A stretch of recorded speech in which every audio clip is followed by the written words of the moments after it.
Magandang umaga po sa inyong lahat ng mga tao dito sa buong mundo. Ako po ito si Misyonaryong Diosdado Sigado Hiling Jr., the Missioner of the Master of the Universe, the Santissima Trinidad, God of all God, King of all Kings, Master of all Masters, Divine Master Ben Idira Ecleo Sr., King of all Kings, Master Ben Bray Ecleo Jr., Divine Grand Master Ben Madron Ecleo I. Pizza 23 po ngayon, buwan ng Agosto 2020. Ngayon mga kapatid, isasalaysay ko sa inyo kung paano po ba talaga itong kaligtasan ng tao makakamit. Noong kapanahonan po ni Noah, nakamit niya ang kaligtasan na yun dahil inutusan siya ng Diyos na gumawa ng sasakyan para kanyang masakyan sa pagdating ng dilubyo dito sa buong mundo. Na ang dilubyo na yun ay yung pag-apaw ng tubig sa lupa. Yun po ang nagiging dahilan kung bakit naligtas si Noah at ang pamilya niya, na sila ay 12 katao lang na nanligtas noon. Ngayon naman mga kapatid, ang senaryo sa atin ngayon ay ang paghuhukom. Judgment Day po tayo. Darating po talaga ang paghuhukom ng tao at doon mahusgahan kung ang tao ay maligtas ba o hindi sa judgment na iyon. Kaya mga kapatid, ating bantayan kung ano ang senaryo na iyon. Kung iisipin natin kung babasihan natin biblical, babasihan niyo ang biblical, inaawit niyo yan, lagi niyang inaawit. Kayong mga reliyosong tao, lalo na yung religion na Katoliko, lagi nyo niyang inaawit. Yung Ama namin. Ama namin, sumasalangit. Amahan namo, anak ka sa langit, pagdaygon ang imong ngalan, umabot ka namo ang imong gingharian, matuman ang imong pagbut, dinhi sa yuta, naingon man sa langit. Tagalogin nyo yan. Ama namin, sumasalangit ka, purihin ang pangalan mo, purihin or sambahin ang ngalan mo, matutupad ang lahat mong mga kagustuhan dito sa lupa at ganun din sa langit. Pag masdan natin yung kasabihan na yan, matutupad ang lahat mong kagustuhan dito sa lupa, ganun man sa langit. Yan mga kapatid, ano ba sa intindin nyo yan? Yung matutupad ang lahat mong kagustuhan dito sa lupa, yung ganun man sa langit.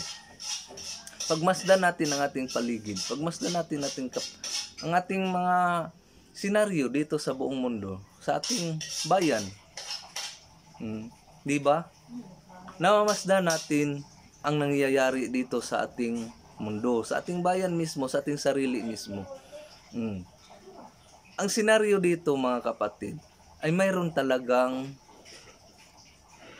taga-singil. Mayroong taga-singil. Lahat ng tao dito sa mundo ay may utang yun. Dahil kung walang utang, walang maniningil. Walang babayaran. Halimbawa na lang natin. Yung kuryente, yung tubig na iniinom natin, yung kuryente, yung ilaw. Ang nang mangyari kapag mayroon kang ilaw, tapos sisingilin ka sa kabayaran ng konsumo mo sa kuryente, tapos wala kang pambayad doon, ang mangyari doon, ganyan, putol sa ilaw ang mangyari. Ganon din, yan ang naganap dito sa lupa. So dahil yan ang naganap dito sa lupa, ganon din ang magaganap doon sa langit. Na pag hindi mo nabayaran yung utang mo doon, yung utang mo sa ilaw, ay ganyan din. Ganon yan. Dahil nakasaad na nga na magaganap ang aking kagustuhan, sabi ng Diyos, magaganap ang aking kagustuhan dito sa lupa, ganon man sa langit. So, tubig, mayroon kang bayarin sa tubig, sa water system. Pag hindi ka makabayad sa water system, ang mangyari, putol. Wala ka ng supply ng tubig. Pag wala ka ng supply ng tubig, wala na. Ang pamilya mo, ang bahay mo, wala na. Naghihirap kung paano mo supplyan ng tubig. Pagkain, binibili yan. Pagkain. Pag hindi ka bumibili ng pagkain, dahil mga bills yan eh. Billing. Mga bills yan. So, yan lang dalawa ang ano ko. Tubig, kuryente. Yan lang. Ngayon, i-repair natin, ano natin sa buhay sa kabila. Sa buhay natin dito sa mismo sa ating sarili. Sa ating sariling buhay. Utangan, may utang tayo sa Diyos. Ano ang utang na yun? Yun nga, kuryente, ilaw, liwanag. Liwanag, babayaran yan. Kung akala natin itong nakamit natin dito sa buong mundo ay walang bayad, may bayad yan. Dahil kung ano nga ang nangyari dito sa mundo, ayun din ang nangyari doon sa kabilang mundo, sa mundo ng langit. Sa spiritual na division, ganon din mangyayari. So, ang liwanag, utang natin yan sa Diyos. Yung tubig, dugo na dumadaloy sa ating katawan, utang natin yan sa Diyos. Dahil utang natin yan sa Diyos, babayaran yan. Mayroon niyang billings. Pag hindi yan nabayaran ng tao, kaya ang tao, namamatay ang tao. Dahil hindi nga siya nakabayad sa kanyang mga utang doon sa Diyos. Dalawa lang yung sinasample ko ha. Tubig at saka ilaw lang. Dahil pag damihan ko ang pagsasampol, hindi nyo na maiintindihan. So ngayon, yan ang nangyari kung bakit ang tao hindi naliligtas. Hindi nakaligtas. Hindi ka nakaligtas sa singil. Hindi ka nakaligtas sa singil. Kaya ang mangyayari mga kapatid, mangyayari dyan. Wala rin kaligtasan ang tao dahil may utang siya. May utang siya sa Diyos. May utang siya sa Diyos. May utang siya sa Meralco. May utang siya sa Maynilad. May utang siya doon sa water system. May utang siya. Kaya hindi na siya kukiniktahan. Wala nang koneksyon sa Diyos sa kanya. Wala nang koneksyon ng Maynilad sa tao, sa bahay mo. Wala nang koneksyon ng water system sa bahay mo. Ng Meralco sa bahay mo. Ano mang klaseng tawag ng mga electric companies, wala nang koneksyon sa buhay mo. So patay na. Ganyan na, patay na, wala na. Wala nang ilaw. Ganon din ang tao. Wala ka nang koneksyon sa Diyos. Wala ka nang koneksyon sa Diyos. Ganyan na. Dahil nga, hindi ka nakabayad. Yun ang nangyayari sa buhay ng tao. Bakit siya namamatay? Yun ang nangyayari. Yun ang ibig sabihin yan. Kailangan mo yang bayaran. Ano ba ang bayad? Paano mo ba yan babayaran? Ang bayad niyan, simple lang mga kapatid. Napakasimple lang. Isang dasal. Yan lang talaga ang kabayaran niyan. Dasal. Isang dasal na ang title ay ganito. Magrosaryo ako ng siyam kamisteryos, ipahinungod ko o ialay ko sa pagbayad sa lahat ng utang ko sa Diyos, lahat ng may buhay dito sa kalupaan, sa kadagatan, sa kailugan na aking kinakain at pinapatay. Yan. Bayad yan. Isang dasal lang talaga ang hinihingi ng Diyos para ibayad mo doon sa utang mo sa Kanya. Dahil hindi mo mabayaran yan ng pira. O hindi mabayaran ng pira. Kung ano man ang binigay ng Diyos sa tao ay hindi mabayaran ng pira. Ang bayad yan ay isang dasal at yung dasal na yun ay yung tama na dasal. Tama na dasal dahil ang Diyos ay mayroon talagang dasal na tama. At ang tama na dasal na yun ay wala po yun sa relihiyon. Wala talaga yun sa relihiyon. Wala din yun sa mga grupo-grupo. Maswerte nga talaga ang PBME at saka Robinyan dahil ang dasal na yun ay nasa PBME at nasa Robinyan. Nandyan ang tunay na dasal. Binigay ng Diyos ang tunay na dasal doon sa mga members niya, sa mga tauhan niya, na mga Robinyan at sa mga PBME. Kaya mga kapatid, wala pong sinumang taong makaligtas dito sa buong mundo na hindi nagbabayad sa kanyang utang doon sa Diyos. Hindi nagbabayad. Kaya mula sa pagkabata hanggang sa pagtanda, bakit ang bata na napakaliit o nasa sinapupunan pa ay namatay? Namatay ang bata na yun na nasa sinapupunan pa dahil ang kanyang umbilical cord ay connected pa doon sa nanay. Konektado sa nanay. At yung nanay na nagdadalang tao ay may utang sa Diyos. Kaya ganun ang namatay siya dahil hindi nakabayad ang ina niya sa kanyang utang doon sa Diyos. Connected yun. Dahil doon siya nabubuhay din sa nanay niya. At saka mayroon pang malalim na paliwanag yan.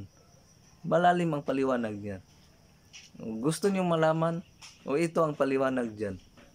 Bawat isang tao ay binigyan ng Diyos ng tree of life.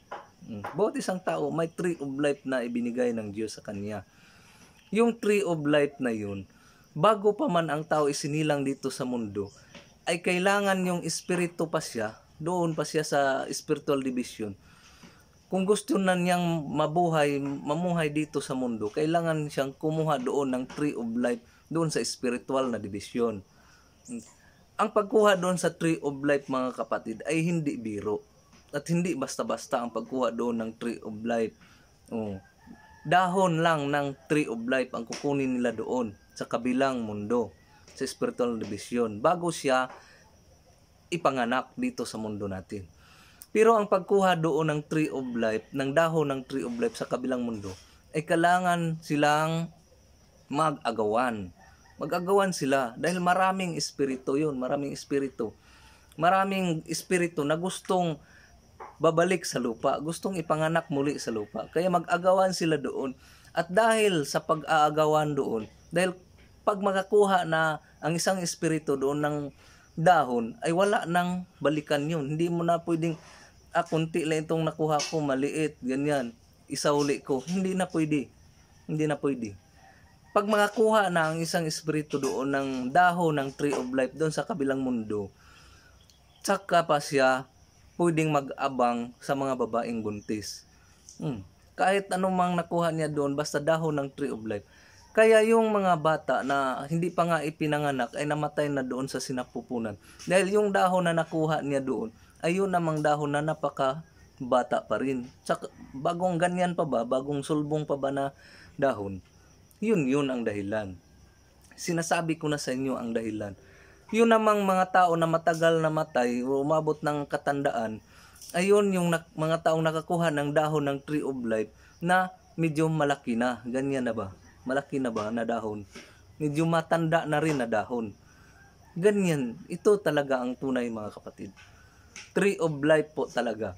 Wala pong sinumang taong isisilang dito sa buong mundo na hindi makakuha ng dahon ng tree of life doon sa spiritual na mundo. Wala po talaga. Ito po talaga ang tunay na senaryo. Kaya yung tao ay mayroong edad 1 taon, 5 taon, 10 taon na mamatay.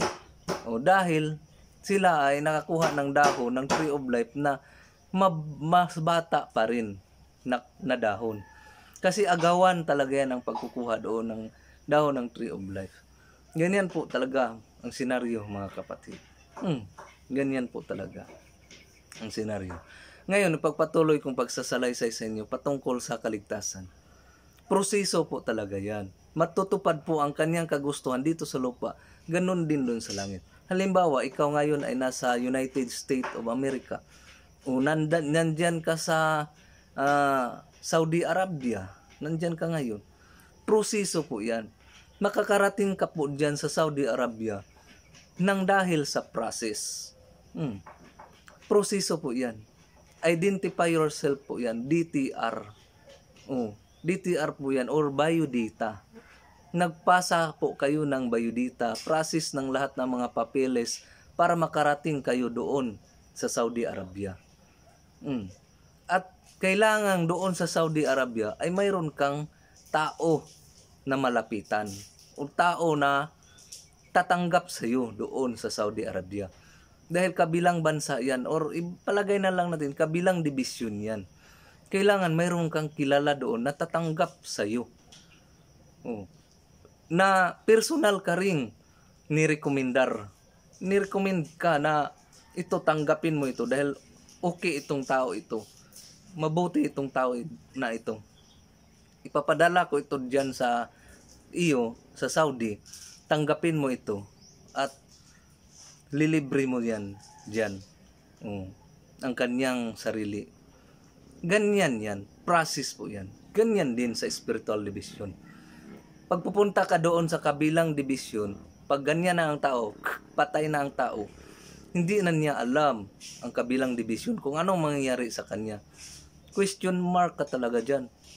Kung ano ang mangyari sa iyo doon sa kabilang division. Ngayon, sabihin nyo, kilala nyo si Jesus Christ. Kilala nyo si Professor kung si Jesus Kristo. Kilala nyo ang Diyos ninyo. Alam na alam nyo ang Diyos ninyo. Question mark po yan. Question mark. Are you sure na kilala nyo si Professor kung si Jesus Kristo?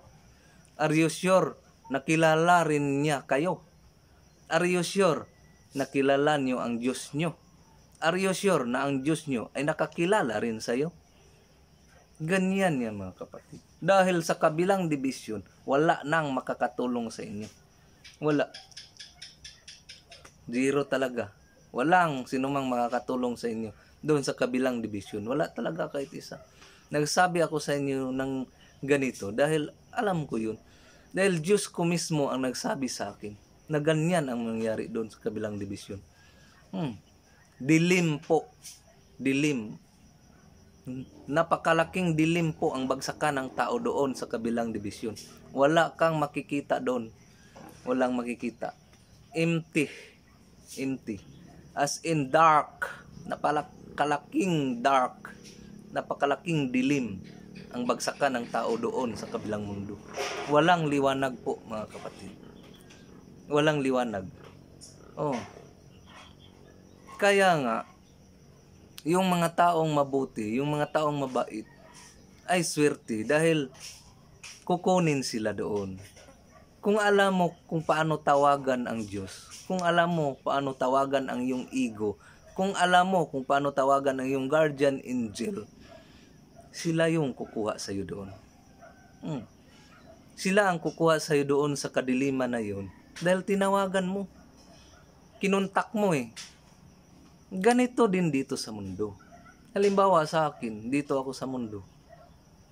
Tatawagan mo ako na, bro, dito ako ngayon sa Surigao.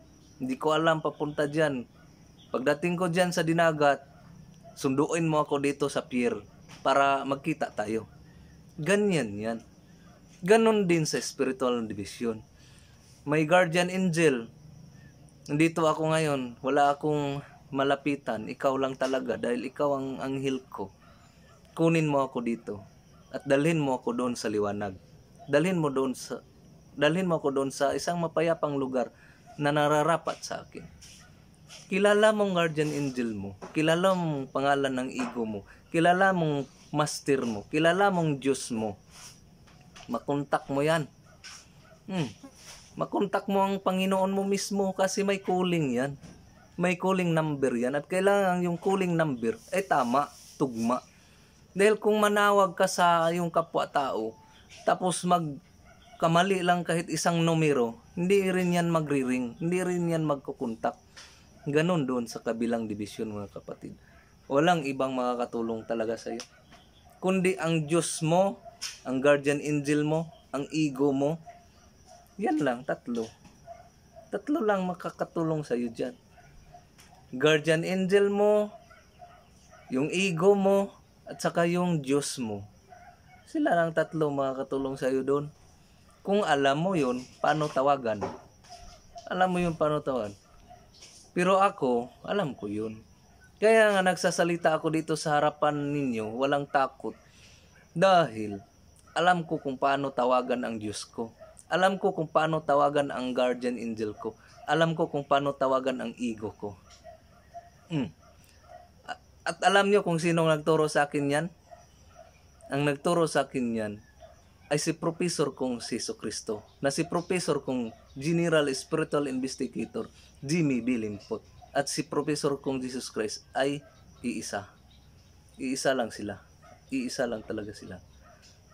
Dahil ang nagturo din sa kanya ay ang aking Diyos na si Divine Master Benida Eclesior na kanya rin Diyos. Dahil ang aking Diyos at ang Diyos ni Professor kong si General Spiritual Investigator Jimmy Bilimpot ay iisa. Kung kaya yang ituro ng mga pari ninyo, mga pastor ninyo, dun kayo. You're free. Dun kayo. Kung kaya yang ituro sa inyo ng mga leader ninyo, ng mga round-uppers ninyo, ng mga PBMA board directors ninyo, o mga PBMA first 30 ninyo, dun kayo. Dun kayo magpaturo sa kanila dahil makakatulong sila sa inyo. O, yung mga pastors ninyo, dun kayo. Makakatulong yan sa inyo. Kung kaya nila yang ituro. Dahil ako, akala niyo hindi ako makakatulong sa inyo. Okay lang yun. Kung sa akala ninyo ang mga post ko sa post videos ko dito sa YouTube ay mali-mali, huwag na kayong mag-subscribe. Huwag na kayong mag-subscribe sa akin. Huwag niyo nang panoorin ang videos ko dahil sa akala niyo mali eh. Mali. Nagsasayang lang kayo talaga ng oras sa panunood sa videos ko sa YouTube channel ko. Nagsasayang lang kayo ng oras. Kung sa akala ninyo mali ang sinasabi ko, huwag na kayong manunood. Huwag na. Hindi ko talaga kailangan yung mga manunood na magsasabing mali ako. Hindi ko kailangan yun. Dahil ba't ka pa nanonood sa videos ko, sa YouTube ko? Alam mo, inakala mo nang mali. So, hindi na yun may tutuwid. Hindi na may tutuwid. So, huwag ka nang manood, huwag ka nang mag-subscribe. At hanapin mo yung taong makakatulong sa iyo kung paano iligtas ang kaluluwa mo. Dahil kaligtasan itong pinagsasabi ko dito. At purely, totoo ito. Kailangan mo ng contact doon sa kabilang dibisyon para ka makarating doon na matiwasay at hindi ka babagsak doon sa impyerno. Kailangan mo ng contact para pagdating mo doon sa Oman, sa Saudi Arabia, sa Japan, sa China, sa Amerika, sa Russia o sa dako ng mundo ay matiwasay ang paglanding mo doon. Hindi ka maghihirap doon dahil may contact ka eh, nakilala mo doon eh. Na tatanggap sa iyo doon eh. May kontak ka. Tama ba ako or mali? Subukan nyo ngang pumunta ng United States of America na wala kayong kontak. Wala kayong kontak. Walang pera. Walang pera. Dahil yung kamatayan, walang pera yun na madadala. Kahit piso. Wala kang madalang pera doon sa kamatayan. Ang madadala mo lang dyan eh, damit mo. Damit mo, yung ano mo lang. Sarili mo lang na kaalaman, madadala mo dyan. Yun talagang totoo. Ang dami nang namatay. May dala bang pira yon? May dala ba yung pambayad doon? Ang dala-dala kailangan kaalaman. Alam mo kung paano kontakin ang yung guardian angel, ang yung ego, at ang yung Diyos. Kung maituro yan sa inyo, sa relihiyon ninyo, sa mga pari ninyo, sa mga pastor ninyo, doon kayo. At kayo, die hard kayo doon. Dahil kaligtasan yun. Kaligtasan talaga yun. Wala nang makakalamang doon pag maituro yan sa inyo kung paano tawagin ang guardian angel nyo, paano tawagin ang ego nyo at ang Diyos ninyo. Yan po talaga, period po talaga, prangka-prangka ko itong sinasabi sa inyo. Dahil dito sa mundo, nasabi ko na sa inyo, makakatulong sa inyo ay ang 12 ka pintuan, 12 ka misyonaryo, 12 ka apostoles or 12 tribes of Israel. 12 yan, pero iisa lang sila. Isa. Wala naman yung 12 tribes of Israel, wala naman yung 12 apostoles. Sa ngayon, 12 missioner po yan. 12 missioner. At ako, harap-harapan kong sinasabi sa inyo, na isa ako niyan. Isa ako niyan. Kaya nga, nagsasalita ako dito sa inyo para matulungan kayo. Hindi gayong pabagsakin kayo. Hindi. Sa bagay, kayo mga pari, kayo mga pastor kayo, bagsak talaga kayo. Bagsak. Dahil big zero. Wala nga kahit isang maliligtas sa inyo eh. Hindi po ako maghuhukom, pero yan kasi ang sabi ng maghuhukom na kaibigan ko, si General Spiritual Investigator Jimmy B. Limpot. Yan kasing sabi niya eh. Kaya yun di ang sasabihin ko. Ba't ko sasabihin sa inyong may pag-asa kayong maliligtas, gayong sa totoo wala naman pala. Isa rin akong sinungaling, pinapaasa ko rin kayo na maligtas kayong mga pare, kayong mga pastors kayo na mga sumusunod sa mga turo ninyo, maliligtas. Isa akong sinungaling dyan, pagsasabihin ko yan. Kaya sabihin kong totoo na wala talaga. Zero. Dahil hindi inyo tinuruan ng mga sumusunod niwala sa inyo kung sinong pangalan ng guardian angel nila, sinong pangalan ng ego nila, at sinong pangalan ng Diyos nila. Sinasabi niyo Jesus Christ. Ano bang totoong pangalan ni Professor kung Jesus Christ? Dahil may totoong pangalan man yun, nung binuniyagan siya ni Apostol Juan doon sa tubig ng Jordan, may totoong pangalan yun. Kasi yung Jesus, nickname yun. Nickname. At yung Christ, ibig sabihin ng Christ ay ano? Yung anak, panganay na anak. Tagapagligtas, ibig sabihin yan, Mesiya o tagapagligtas. Yung Christ. Kaya mga kapatid, hanggang dito na lamang. Maraming salamat sa iyong panonood. Sa King Diyos, Divine Master of Miracle Junior, King of Kings, Master of Miracle Junior, Divine Grand Master of Miracle First. Sa lahat ng mga kita at hindi makita, maraming salamat sa inyong lahat. Sa mga nag-subscribe at hindi nag-subscribe. Sa mga nanood, sinasabi ko sa inyo, pag mali ang mga sinasabi ko dito, wag na kayong manood. Wag na. Kasi useless. Useless po. Dahil hindi man yung makatulong sa inyo, mas lalo man kayong masasaktan. Mas lalo kayong masasaktan dahil pababagsak ko talaga dito ang mga pari at mga pastor dahil mali talaga.